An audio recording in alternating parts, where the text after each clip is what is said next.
सांगलीच्या पडळकर वाडीतील 17 एकर जमीन हडपल्याचा आरोप 82 वर्षीय विठाबाई पडळकर या महिलेने केलाय। त्यांनी विधान भवनासमोर आंदोलन केलंय। पेन्शन सुरू करण्याचा आमिष दाखवत खरेदी पत्रावर अंगठ्याचे ठसे घेत फसवणूक केल्याचं पडळकर कुटुंबियांचं म्हणणं आहे। ज्याच्या नावे खरेदीबाबत करण्यात आला तो आमदारांच्या फार्म हाऊसचा मॅनेजर आहे, असंही त्यांचा आरोप आहे।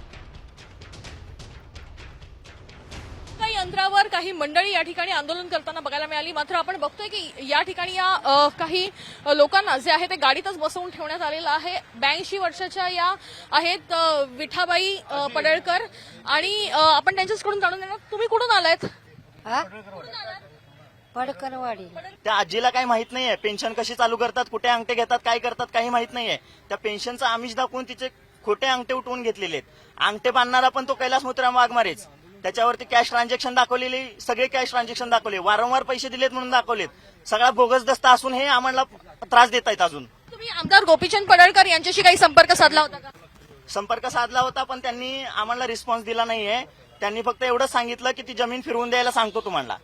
पण फिरवून द्यायचा प्रश्न आहे तर तुम्ही वकील का दिला? वकील देऊन तुम्ही फोर्सफुली निकाल तुमच्या साईडनं का लावताय? 82 वर्षाच्या या आजीला कशा पद्धतीनं न्याय मिळेल हे पाहणं देखील तितकंच महत्वाचं आहे। कॅमेरा पर्सन गणेश वैदेही गाडेकर, साम टीव्ही न्यूज, मुंबई।